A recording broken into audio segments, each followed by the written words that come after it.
বন্ধুরা যারা যারা যেদাই থেকে ভিডিওটা দেখছেন, এই ভিডিওটা করার মানে হচ্ছে এইটাই, সব যুবক ছেলেরা জাগো, মুসলমানদের সব সম্পত্তি সরকারের আন্ডারে চলে যাচ্ছে।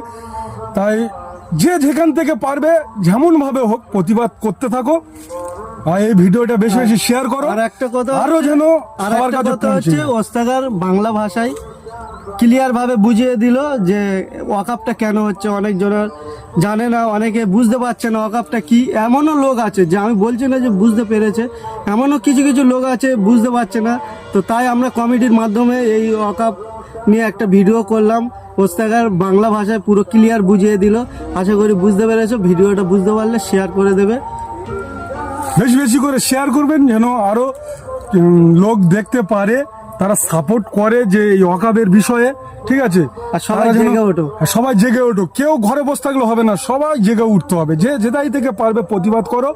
আমাদের সম্পত্তি মুসলমানদের সম্পত্তি, মুসলমানরা যেন ফিরে পায়। কারণ যখন তোমার বাপ দাদারা মরে যাবে, তখন দেখবে টাকা দিয়ে গোরস্ত কবর দেওয়ার জন্য টাকা দিয়ে কিনে নিতে হচ্ছে কবর। তখন এইরকম হয়ে যাবে যখন সরকারের দখলে চলে যাবে। তাই ওস্তাগা, হ্যাঁ। তাই বলবো সবাই জেগে ওঠো, সবাই নিজের মসজিদ, কবরস্থান এগুলো বাঁচাতে, মাদ্রাসা বাঁচাতে সবাই গর্জে ওঠো। আর সবাই এইটা নিয়ে আন্দোলন করো বেশি বেশি, যাতে এরকম না যেন হয়।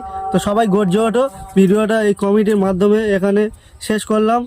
তো সবাই ভালো থাকবে, সুস্থ থাকবে।